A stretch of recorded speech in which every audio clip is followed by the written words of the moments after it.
Ndugu zangu Waislamu, sifa njema ni zake Mwenyezi Mungu Subhanahu wa Ta'ala. Ziada na rehema Mwenyezi Mungu ampelekee mtume wake Muhammad sallallahu alayhi wa alihi wasallam.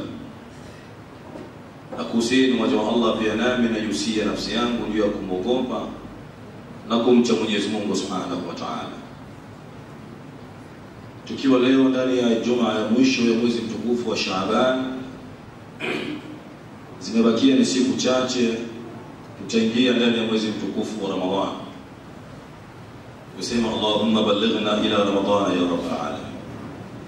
Tunaomba Mwenyezi Mungu tufikishe ndani ya mwezi mtukufu wa Ramadhan tukiwa na siha na tukiwa na afya. Allahumma amin ya Rabbal alamin. Ibadallah, waja Allah Subhanahu wa Ta'ala, khutba yetu leo itakuwa ni tafsiri kauli yake Mwenyezi Mungu, aya nambari 173 ndani ya suratul Baqara. Mwenyezi Mungu anasema, ya ayyuhalladhina amanu kutiba alaykumus siyam, enyi ambao mnaamini Mwenyezi Mungu, Mwenyezi Mungu amekufaradhishieni funga kama kutiba ala alladhina min qablikum. Hii funga ambayo Mwenyezi Mungu amekupeni fardhi katika umma wa Mtume Muhammad ni kama jinsi Mwenyezi Mungu alivyofaradhisha katika nyuma zilizokuwa kabla yenu. Malengo makubwa la'allakum tattaqun, ni ili tuweze kupata ucha Mungu kwa Allah Subhanahu wa Ta'ala. Hiyo ndio tafsiri ya aya hiyo. Lakini ibada ya funga Mwenyezi Mungu akaifunga katika sehemu au katika jumla au katika sentence ndogo sana, akasema ayyaman ma'dudat, ni masiku machache yenye kuhesabika. Kwa maana msifanye mchezo na masiku hayo. Sasa Mwenyezi Mungu Subhanahu wa Ta'ala, mwanzo wa aya hii Mwenyezi Mungu anasema, ya ayyuhalladhina amanu an-nida'u lilmu'minina, kwamba aya hii Mwenyezi Mungu anawaita wale walioamini Allah Subhanahu wa Ta'ala. Man humul mu'minun? Ni nani Muislamu au ni nani Muislamu ambaye ana sifa ya uumini? Rabbana Subhanahu wa Ta'ala yubayinu fil Qur'an fi surati al-Anfal. Mwenyezi Mungu anabainisha pia ndani ya Qur'an, ndani ya suratul Anfal aya pili, Mwenyezi Mungu anasema, innamal mu'minuna alladhina idha dhukira Allahu wajilat qulubuhum.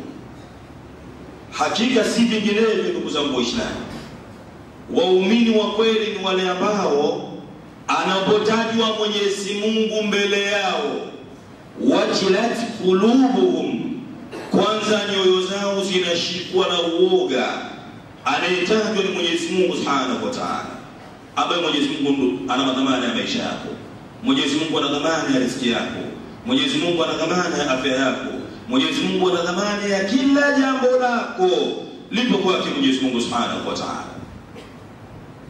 Kwa waumini ambao wa kweli na waumini wenye sifa ni wale ambao idha dhukira Allahu, anapotajwa Mwenyezi Mungu, wajilat qulubuhum, nyoyo zao zinaingiwa na uoga. Na hilo hali ambayo walikuwa masahaba wa Mtume Muhammad. Qur'ani ilipokuwa kiteremka kwa Mtume Muhammad, masahaba ridwanullahi ta'ala alayhim ajma'in, tadhunnu ka'anna fi ru'usihim tayr, utadhani kama katika vichwa vyao kuna ndege, kiasi ambacho wakicheza basi ndege yule ataruka. Kwa maana wao walikuwa wanajua umuhimu wa kutajwa Allah Subhanahu wa Ta'ala. Na ndio maana Mtume Muhammad alipomwambia Abdullah ibn Mas'ud, akamwambia bwana Abdullah ibn Mas'ud, nakuomba siku ya leo nisome Qur'an. Akamwambia, ya Rasulullah, wa kaifa aqra'u al-Qur'ana 'alayka wa qad unzila al-Qur'anu 'alayka ya Rasulullah? Nawezaje kusoma Qur'ani na kusomea wewe ilhali Qur'ani imeteremshwa kwako wewe?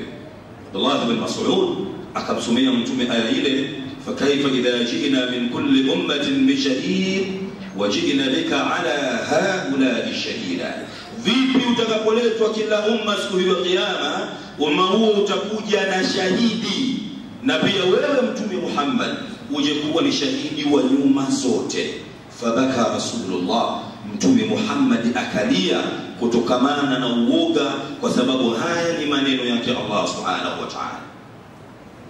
Leo umma huu unaharibika, hatuna sifa ya uumini. Umma huu leo umekuwa imani zake ni mtihani. Anapotajwa Mwenyezi Mungu ukawekwa na mziki wa msanii, eti mtu apata hisia kwa mziki wa msanii, asipate hisia na maneno yake Mwenyezi Mungu Subhanahu wa Ta'ala. Hadhihi al-masaib au hadhihi al-musiba, huu ni msiba uliokuwa mkubwa sana ibadallah, waja Allah Subhanahu wa Ta'ala. Kwamba mtu yawezekana akasikia mziki wa Bob Marley, akaona mziki ule unamkumbusha mambo mengi, mambo mazito, lakini anasahau kuna kauli yake Mwenyezi Mungu anasema, fakaifa idha ji'na min kulli ummatin bi shahid wa ji'na bika ala haula'i shahida. Vipi kila umma utaletwa mbele ya Allah Subhanahu wa Ta'ala uje kutolewa ushahidi, na wewe Muhammad uje kuwa shahidi katika umma huu? Vipi unafikiria kauli yake Mwenyezi Mungu Subhanahu wa Ta'ala? Mwenyezi Mungu anasema, wajaati sakaratul maut bil haqqi dhalika ma kunta minhu tahid. Siku ambayo umelala ndani, subhanallah, umejifungia ndani, yawezekana umejifungia na kimada tahamaki, au ghafla unawaona Rasulullah, unaanza kuwaona mitume wake Allah, unaanza kuona wajumbe wake Allah, unaanza kuwaona malaika ambao wewe leo wamefungwa kutokuwaona, lakini siku mauti itakapofikia malaika hao utawaona. Umekaa ndani hali hiyo, unawaona hao waja wa Allah, wao wanakuja kuchukua amana. Fama almal wal ahaluna illa wadi'a wala budda an turadda alwada'a. Mali, wewe, mke wako, mali zako, nyumba zako, cheo chako, na kila kitu mwanadamu ulichokuwa nacho, vyote hivi ni amana ya Allah, na ipo siku amana itarejea kumenya amana mbele Allah Subhanahu wa Ta'ala. Sasa Mwenyezi Mungu anasema, wajaati sakaratul mauti, kwamba ipo siku na wakati mwanadamu utafikishwa katika ulevi wa kifo. Ni ulevi mzito, ni maneno magumu hayo. Sikia, umewabeba wenzako, sio siku hali hii imekukuta wewe. Roho au moyo umefikia katika koo, na subhanallah, amana ya roho inachukuliwa. Hali hiyo inakuwa vipi? ماحية إذا استفحل داء وحار الطبيب ويئيس الحبيب وجاءت سكرة الموت بالحق ذلك ما كنت منه تحيد. anaingia malaika kuja kuichukua nafsi, kuja kuichukua roho. Ndio wewe kesho una haja kupokea pesa, anakuambia dhalika ma kunta minhu tahid, haya uliokuwa ukiyakimbia leo imekufika. Aya hii unaisoma, unaisikia vipi katika nafsi yako? Mwenyezi Mungu anasema, kullu nafsin, kila nafsi dha'iqatul mauti, kila nafsi itaonja umauti. Baada ya kufa tunakwenda wapi Waislamu? Rabbuna subhanahu yaqulu madha wa innama yatawaffawna ujurakum yawmal qiyamah. Hakika isiyokuwa na shaka kila mmoja atakwenda kutekelezewa malipo yake na Allah siku hiyo ya kiyama. Aya hizi ukisoma unaingia vipi uoga wako katika nafsi yako? Mwenyezi Mungu anasema, yauma yaqumu an-nasu lirabbil alamin, siku ambayo watu watasimama mbele ya Allah wakiwa peku, wakiwa uchi. Kama badana awwala khalqin nu'idu wa'ada alaina inna kunna fa'ilin. Mala Allah basma yauma tubila as-sarair, umesimama ukiwa peku kama ulivyozaliwa, ukiwa hauna nguo. Kuna udhalili gani wa namna hii? Kuna uzito gani wa namna hii? Aya hiyo unaisoma ndani ya Qur'ani, alafu wewe usipate uzito wa kumwogopa Allah Subhanahu wa Ta'ala. Ndio maana Mwenyezi Mungu akaeleza sifa ya waumini, idha dhukira Allahu, anapotajwa Mwenyezi Mungu mbele yao, wajilat qulubuhum, nyoyo zao zinaingiwa na uoga. Wa idha tuliyat alayhim ayatuhu, wanaposomewa aya zake Allah, zadatuhum imana, kwamba imani zao zinazidi. kwa kule kusomewa aya au kwa kule kuambiwa maneno ya nani? Ya Mwenyezi Mungu Subhanahu wa Ta'ala. Al-Imam Ibn Taymiyyah rahimahullah anasema innal imana yazidu wa yanqus. Imani ina tabia kuzidi na imani ina tabia kufanya nini? Ya kupungua. Hii imani ndugu zangu Waislamu inapokuwa inapewa maneno ya Allah, imani inaimarika. Na ndio Allah aliposema liyundhira man kana hayya wa yahiqqa alqawlu 'ala alkafirin. Hii Qur'ani imekuja kuwa ni maonyo kwa wale waliokuwa na uhai wa imani. Hapana, watu leo aya hii ndio wanaingia kuifasiri katika maana nzima ya kuharamisha hikma kadha wa kadha, liyundhira man kana hayya wa yahiqqa alqawlu 'ala alkafirin. Aya hii haikuja kuharamisha hikma. Aya hii Mwenyezi Mungu anaizungumza ndani ya Qur'an, imani ya yule aliyekuwa Muislamu hai, imani yake inawaidika kwa mawili ya Allah Subhanahu wa Ta'ala. Yule asiyekuwa na uhai wa imani ni yule aliyekuwa mayit. Na ndio maana Mtume akasema kifua cha mtu ambaye mwenye Qur'ani, kifua cha mtu mwenye dhikri ni sawa sawa na kifua cha mtu aliyekuwa hai, na kifua kilichokosa maneno ya Allah ni sawa sawa cha yule ambaye alikuwa mayit. Kwa hiyo mwanadamu kifa kiimani, maana yake mwanadamu imani yako itakapokuwa ina matatizo, maana yake utakuwa na imani ilikuwa ni mayit. Na ndio maana Allah akasema wa idha tuliyat alaihim ayatuhu, wanaposomewa waumini aya zake Allah, zakatuhum iman, kwa maana imani zao zinazidi, wa ala rabbihim yatawakkalun, na kwa Mwenyezi Mungu humtegemea kila kitu. Sasa hawa ndugu zangu Waislamu ndio wale Mwenyezi Mungu aliposema ya ayyuhalladhina amanu kutiba alaykumus siyam. Aya hii Mwenyezi Mungu amewaita wale walioamini Mwenyezi Mungu. Rabbuna Subhanahu wa Ta'ala lam yaqul ya ayyuhal muslimuna kutiba alaykumus siyam, wa Rabbuna Subhanahu qala ya ayyuhalladhina amanu. Enyi mlioamini Mwenyezi Mungu, kutiba alaykumus siyam, Mwenyezi Mungu amekufaradhishieni funga. Funga ndiyo imefaradhishwa na Allah fi ay makan au fi ay shahr. Rabbuna Subhanahu wa Ta'ala Allah farada alayna as-sawma fi shahri Ramadhan. Mwenyezi Mungu ameweka funga katika mwezi unaoitwa Ramadhan. Fa inna Ramadhana shahrun, kwamba Ramadhani ni mwezi miongoni mwa miezi yake Allah. Ramadhani ni kama Rajab, Ramadhani ni kama Shaaban, Ramadhani ni kama Dhulqa'da, Ramadhani ni kama Dhulhijja, Ramadhani ni kama Rabiul Awwal. Ramadhani shahru min shuhur, kwamba Ramadhani ni mwezi miongoni mwa miezi yake Allah Subhanahu wa Ta'ala.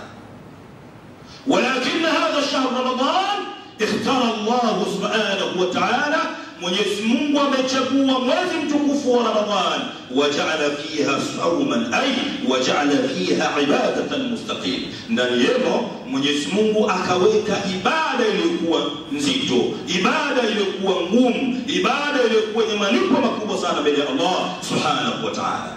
Kwa kutiba alaykumus siyam, Mwenyezi Mungu amekupeni fardhi, Mwenyezi Mungu amekupeni jambo zito, Mwenyezi Mungu amekupeni ibada ya kufunga, kama kutiba ala alladhina min qablikum. Unaona, hii ni at-tashbihun mursalan mujmala, kwamba Mwenyezi Mungu aielezea funga. Hii funga unaifunga wewe sio wa kwanza, wala sio adhabu kwako, wala hukudhulumiwa. Funga hii Mwenyezi Mungu anasema kama kutiba, ay kama furida, wa laysa yubain au ma buyina fihi al-kayfiyya, kwamba hii funga ambayo Mwenyezi Mungu amekupeni nyinyi umma Muhammad hamkuwa tayari kufunga. Kama kutiba ala alladhina min qablikum, ni kama tulivyofaradhishwa kwa wale waliokuwa kabla yenu. Kwa nyinyi leo kupewa siku 30 au siku 29 kufunga si adhabu kwenu. Ibada hii hamkuianza nyinyi kama kutiba, kama walivyopewa waliokuwa kabla yenu. Lam yubayyinu Allah Subhanahu wa Ta'ala kaifa samu, Mungu hakubainisha wale wa zamani namna gani walivyofunga, lakini na wao pia walipewa ibada hii ya nini? Ya funga. Malengo makubwa, la'allakum tattaqun, ili mpate ucha Mungu kwa Allah. Kwa hiyo funga, ndugu zangu Waislamu, ibada hii ya funga, malengo makubwa ni sisi kupata ucha Mungu, na mwanadamu huwezi ukaipata pepo ya Mwenyezi Mungu bila mwanadamu kuwa katika ucha Mungu. Na hayo Mwenyezi Mungu anasema ndani ya Qur'an, yawma nahshurul muttaqina ila ar-rahmani wafda wa nasuqul mujrimina ila jahannama wirda. Siku ambayo Mwenyezi Mungu atawafufua wale wacha Mungu, yawma nahshurul muttaqina, siku ambayo tutawafufua wale wacha Mungu ila ar-rahmani, kama qala al-mufassirin, kwamba wacha Mungu kwamba mwenyeji wao na wakuwapokea siku ya kiyama wakitoka makaburi yao, mwenyeji wao atakuwa ni Allah subhanahu wa ta'ala. La ilaha illa Allah. يوم نحشر المتقين إلى الرحمن وفدا أي ركبانا, hawa ambao wacha Mungu Mwenyezi Mungu atawafufua siku ya kiyama watakuwa katika vipando maalum. Na sivyo hivyo, Ar-Rahman subhanahu, Mwenyezi Mungu subhanahu wa ta'ala, huwa muqimuhum, Mwenyezi Mungu ndiye atakuwa mwenyeji wao wa kuwapokea. Niambieni, Rabbuna subhanahu ndio wewe unatoka katika kaburi lako. Mwenyezi Mungu anasema kwamba wa idhal quburu bu'thirat, makaburi yanafufuliwa, mwenyeji wa kukuongoza na kukupeleka katika hisabu yako anakuwa ni Allah. Ni mapokezi ya aina gani na mazuri kuliko hayo? Lakini haya mapokezi Mwenyezi Mungu ameyahusisha yawma nahshurul muttaqina. Nafunga Mwenyezi Mungu anasemaje? La'allakum tattaqun, ili mpate ucha Mungu kwa nani? Kwa Allah subhanahu wa ta'ala. Kwa ibadallah, wajua Allah subhanahu wa ta'ala, ibada hii ya funga ni ibada ambayo ya kuilinda sana.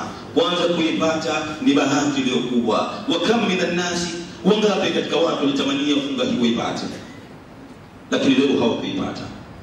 Wangapi katika masiku machache kumopeleka makaburi wanatamania Ramadhani wawepo, imma mtu akafa kwa maradhi, au imma mtu akafa kwa ajali, au imma akafa mtu kwa jambo la aina yoyote.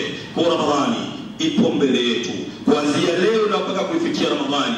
Pia huu ni uhai mwingine, na ndio maana Mtume sallallahu alaihi wasallam alikuwa kila wakati katika mwezi wa Shaaban alikuwa akisema Allahumma ballighna ila Ramadhana, Mwenyezi Mungu tunakuomba tufikishe katika mwezi mtukufu wa Ramadhani tukiwa na nguvu, tukiwa na afya, tukiwa salama, na tuweze kuidiriki hii ibada ilhali tukiwa katika moyo uliokuwa mzuri, na ibada hii tuifunge ilhali ya kutafuta radhi zako subhanahu wa ta'ala. Aqulu qawli hadha wa astaghfirullah li wa lakum fastaghfiruhu fa ya ibadallah innahu huwal ghafurur rahim wal barrul karim.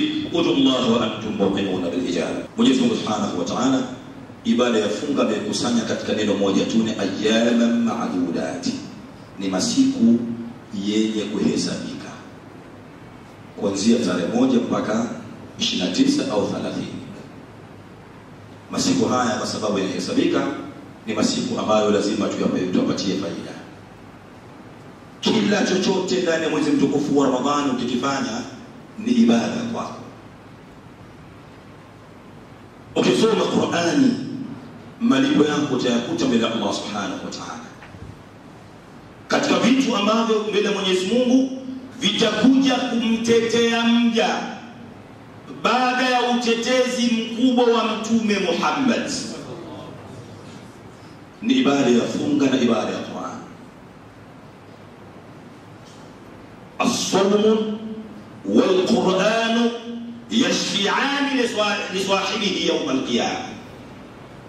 Ile Qur'an unapoisoma ukiwa ndani ya ibada ya funga au kasio katika ibada ya funga ukawa unasoma Qur'ani tu ibada kwa sababu ya Allah, Qur'ani ile itakuja kukutetea mbele ya Allah. Wakina mama ambao wakiwapishwa futari, pika futari yako, chukua Qur'ani weka pembeni uisikilize. Mwenyezi Mungu anasema fa idha quri'a al-Qur'anu fastami'u lahu wa anfitu la'allakum turhamun. Subhanallah. Qur'ani itakaposomwa isikilizeni. Kule kuisikiliza Qur'ani mnateremkiwa na rehema zake Allah subhanahu wa ta'ala. Kuna jambo kubwa kama mwanadamu kuteremkiwa rehema na Allah. Na Mtume sallallahu alayhi wasallam anasema man arada mu'nisa falqur'anu yakfihi, yule ambaye atakayetaka lewazo la nafsi basi ajue kwamba Qur'ani yatosha kuwa ni lewazo katika nafsi yako. Subhanallah. Hasan al-Basri ana maneno anasema tafaqqada halawatan fi thalathati al-ashya, anasema tafuta utamu na ladha ya mambo katika vitu vitatu. Usitafute lewazi ya roho yako katika mziki sikiwa fulani, mziki wa fulani. Zote hizi ni mitihani. Haya masikio yako yatajazwa shaba ya moto siku ya kiyama. Tafaqqada halawatan fi thalathati al-ashya, tafuta utamu wa mambo katika vitu vitatu: fi dhikrillah wa fi salati wa fi al-Qur'ani. Utamu wa mambo utafute katika kumdhikiri Allah subhanahu wa ta'ala. Ukimtaja Mwenyezi Mungu na wewe anakutaja fadhkuruni azkurukum. La ilaha illa Allah. Kwa maana unapomtaja Mwenyezi Mungu basi na wewe Allah anakutaja. Dr. Muhammad Ali An-Nabalisi ana maneno anasema idha kana Allahu ma'aka faman 'alayka wa idha hafidhaka Allahu faman yadhurruka wa idha takhalla Allahu 'anka faqad aslamaka ila 'aduwika. La ilaha illa Allah. Idha kana Allahu ma'aka, hivi Mwenyezi Mungu akiwa pamoja na wewe, faman 'alayka, nani atakuwa dhidi yako wewe?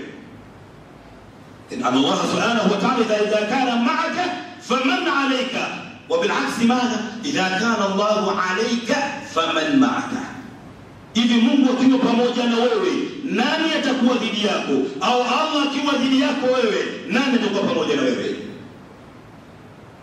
Mwenyezi Mungu anasema wala qad sabaqat kalimatuna li'ibadina al-mursalin innahum lahumul mansurun wa inna junnana lahumul ghalibun.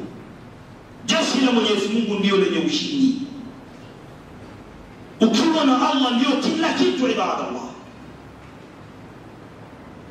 Sasa Hasan al-Basri anasema tafaqqada halawatan fi thalathati al-ashya, tafuta utamu wa mambo katika vitu vitatu: fi dhikrillah, katika kumdhikiri Allah. Ukimtaja Mwenyezi Mungu na yeye Allah anakutaja. Niambie leo ndugu yangu, asimame tu rais leo akae ndani ya TV aseme hapa Tanzania kuna kijana anaitwa Omar Abdallah, kijana huyo anaishi Kinondoni, anakaa mtaa wa Wigu, kijana huyo mimi nampenda sana, kijana huyo mwaminifu. Hivi wewe unajihisi vipi katika nchi ya Tanzania? Yule ambaye aliyekuwa adui yako ataanza kukuogopa kwa sababu utakuwa umetajwa na rais wa nchi. Niambie kuna utamu gani ukutajwa na Allah subhanahu wa ta'ala? Ya subhanallah. Fadhkuruni adhkurukum. Hadhara ya malaika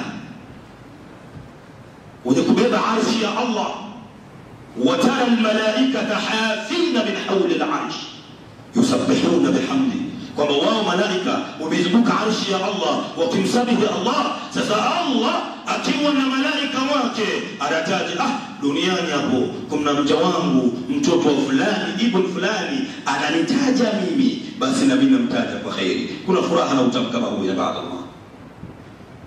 Kwa katika funga tumtaje sana Allah subhanahu wa ta'ala. Tafaqqada halawatan fi thalathati al-ashya. Huyo ni Hasan al-Basri. Utamu wa mambo ni mambo matatu. Haupo utamu kuitaja Simba na Yanga ndio ukaona umefanya nini, umesuhuzika. Kullu hadhihi buhtan, yote haya ni habaa mankura, yote haya hayatokusaidia mbele ya Allah. Mara ngapi tutaja timu hizi, tunataja Simba na Yanga usiku na mchana, tunataja miziki kadha wa kadha. Nini tunafidika na vitu hivi zaidi ya kuingiza chuki kwa Allah subhanahu wa ta'ala? Mtume sallallahu alaihi wasallam anasema ulimi uliokuwa bora na ulimi wenye rutba ni ule ulimi ambao haikupotea dakika kwa kumtaja Mwenyezi Mungu subhanahu wa ta'ala. Kwa hiyo katika Ramadhani fa alaina an nadhkura Allah, tumtaje sana Mwenyezi Mungu, haitha yaqulu subhana ya ayyuhalladhina amanu au ya ayyuhalladhina amanu dhkuru Allah dhikran kathira. Yani maana ni Mwenyezi Mungu, mtajeni Mwenyezi Mungu mtajo wingi, wasabbihuhu bukratan wa asira, na msabihi Mwenyezi Mungu asubuhi na jioni. Ukimtaja Mwenyezi Mungu kuna malipo. Mungu anasema walladhi yusalli alaykum wa malaikatuhu. Ukimtaja Mungu pia na Allah na yeye anakuteremshia rehema zake na malaika wanakutakia msamaha kwa Allah subhanahu wa ta'ala. Kwa katika Ramadhani fa'alaina an nukaththira dhikra Allah, tutaje sana Mwenyezi Mungu. Pia ndani ya Ramadhani tufanye wingi pia kusoma sana Qur'ani ili tupate kuhurumiwa na Allah. Shahru Ramadhan alladhi unzila fihi al-Qur'an, mwezi mtukufu wa Ramadhani ndiyo Qur'ani imeteremka. Hapa al-Imam al-Tabari anasema ndani ya mwezi mtukufu wa Ramadhani Qur'ani imetoka min lawhil mahfudh ila as-samai dunya, na awwal yawm, na siku ya kwanza ambayo Qur'ani imeteremka kwa Mtume Muhammad ilikuwa ndani ya mwezi mtukufu wa Ramadhani. Fa'alaina an nukaththira qira'at al-Qur'an wa an nukaththira salatan ala sayyidina Muhammad. Tufanye wingi sana kusoma Qur'ani na tufanye wingi sana wa kumtaja Mtume Muhammad sallallahu wasallam alayhi. Malengo makubwa la'allakum tattaqun, ili tupate ucha Mungu. Na malizia nini maana ya ucha Mungu? Ucha Mungu Sayyidina Ali akaufasiri at-taqwa. Ucha Mungu maana yake al-khawf min al-jalil wal-amal bit-tanzil wal-ridha bil-qalil wal-istidad li yawm ar-rahil.